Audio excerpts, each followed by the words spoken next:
మేము తెలంగాణోళ్ళం రా bye, knees అంటే కోసుకుంటాం.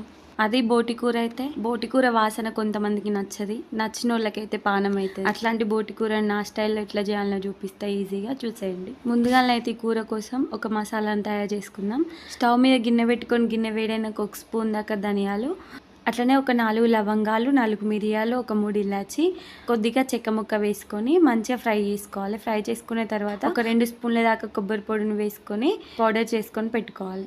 ఆ తర్వాత కూర కోసం అయితే గిన్నెలో నూనె పోసుకొని, నూనె వేడైన తర్వాత కట్ చేసి పెట్టుకున్నటువంటి పచ్చిమిరపకాయలు, ఉల్లిగడ్డలు వేసుకొని ఫ్రై చేసుకున్నాక పుదీనా వేసుకోవాలి. పుదీనా ఫ్రై అయిన తర్వాత అల్లం వెల్లుల్లి పేస్ట్ వేసుకొని పచ్చివాసన పోయినాక పసుపు వేసుకొని, ఆ తర్వాత నీట్గా కడిగి పెట్టుకున్నటువంటి మన బోటీని కూడా వేసుకొని కలుపుకోవాలి. ఈ బోటీల నుండి నీళ్ళన్నీ రిలీజ్ అయితే నీళ్ళంతా ఇనికిపోయేదాకా ఉడికించుకోవాలి. ఉడికించుకున్న తర్వాత ఉప్పు కారం టేస్ట్కి తగినట్టుగా వేసుకొని మంచిగా ఉడికించుకోవాలి. ఆ తర్వాత ముందుగా కట్ చేసి పెట్టుకున్నటువంటి ఒక 2 టమాటాలను కూడా వేసుకొని దగ్గరికి అయ్యేలాగా ఉడికించుకోవాలి. మీకు నచ్చితే ఇప్పుడు ఎసరు పోసుకోవచ్చు, లేదంటే లేదు. అంతే, మనం ముందుగా రెడీ చేసి పెట్టుకున్నటువంటి మసాలా కొత్తిమీర వేసుకొని దించుకుంటే జబర్దస్త్ బోటి కూర రెడీ.